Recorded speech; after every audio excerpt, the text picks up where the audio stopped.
Mga boss, champion na ang New York Knicks. At ngayon, panibagong season na naman.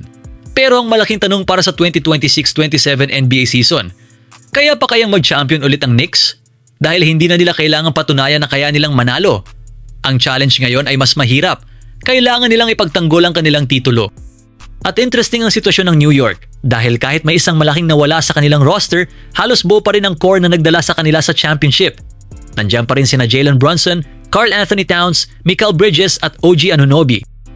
Mga boss, iba talaga ang pressure kapag defending champion ka. Nung nakaraang season, maaaring underestimated ang Knicks. Pero ngayon, alam na ng buong NBA kung ano ang kaya nilang gawin. Lahat ng teams na haharap sa kanila, siguradong mas handa. At lahat ng playoff opponents nila, mas magiging aggressive. Kaya hindi na pwedeng umasa ang Knicks sa surprise factor. Kailangan nilang patunayan na kaya nilang ulitin ang championship run. At dito papasok ang kanilang biggest advantage, continuity. Hindi nila binago ng todo ang kanilang core. At sa NBA, malaking bagay yon.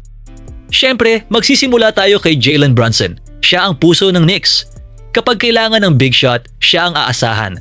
Kapag kailangan ng scoring run, siya ang magsiset ng tempo.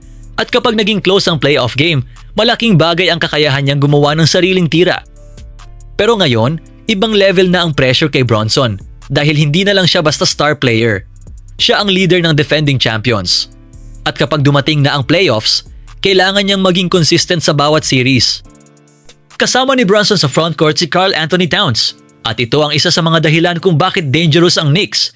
Dahil sa laki ni Towns, kaya niyang mag-score sa loob, pero kaya rin niyang mag-shoot sa labas. At kapag kailangan ng Knicks ng spacing, malaking advantage iyon. Imagine ninyo ang lineup na may Brunson na umaatake sa perimeter at Towns na kayang mag-stretch ng defense. Mahirap i-cover at kung magiging consistent si Towns sa defense at rebounding, mas magiging complete ang Knicks. Pero hindi lang offense ang dahilan kung bakit malakas ang Knicks. Nandyan sina Mikal Bridges at OG Anunoby.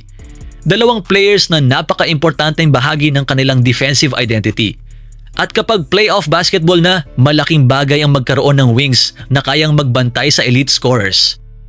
Dahil sa Eastern Conference, maraming dangerous offensive players. Kaya kailangan ng Knicks ng defense na hindi madaling ma-exploit. At dito pumapasok ang value ni Bridges at Anunoby.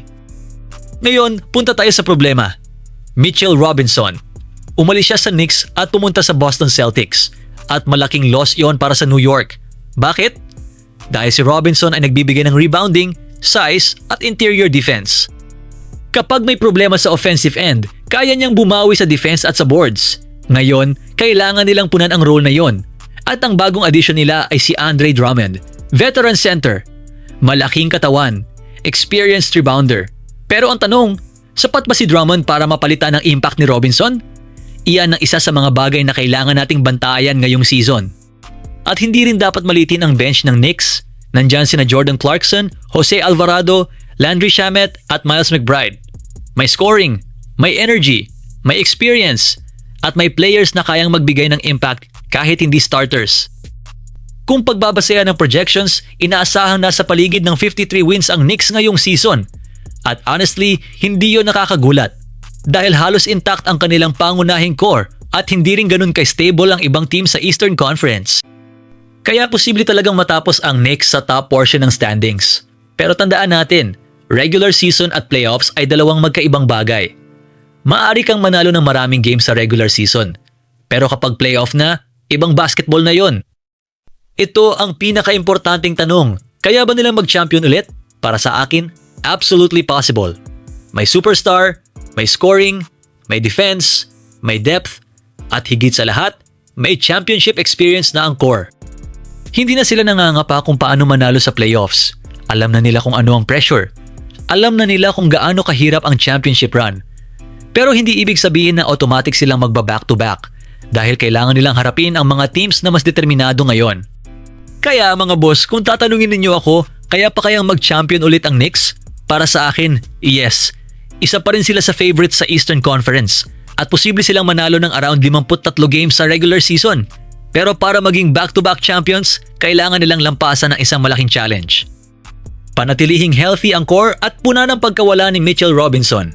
Kung magiging solid si Andre Drummond sa loob, kung magiging consistent si Towns, kung mananatiling elite ang defense ni Bridges at Anunoby, at kung patuloy na magiging clutch si Brunson, bakit hindi? maaring muling bumalik ang Knicks sa NBA Finals. Kaya mga boss, kayo magsabi, kaya ba ng Knicks ang back-to-back? O tingin ninyo, may ibang team na sisira sa kanilang title defense? Knicks pa rin ba ang team to beat sa East? Comment down below ang inyong prediction. At kung gusto ninyo ng mas maraming NBA updates, Knicks news, Warriors news, trade rumors at analysis, huwag kalimutang mag-like, mag-subscribe at i-hit ang notification bell. Peace out!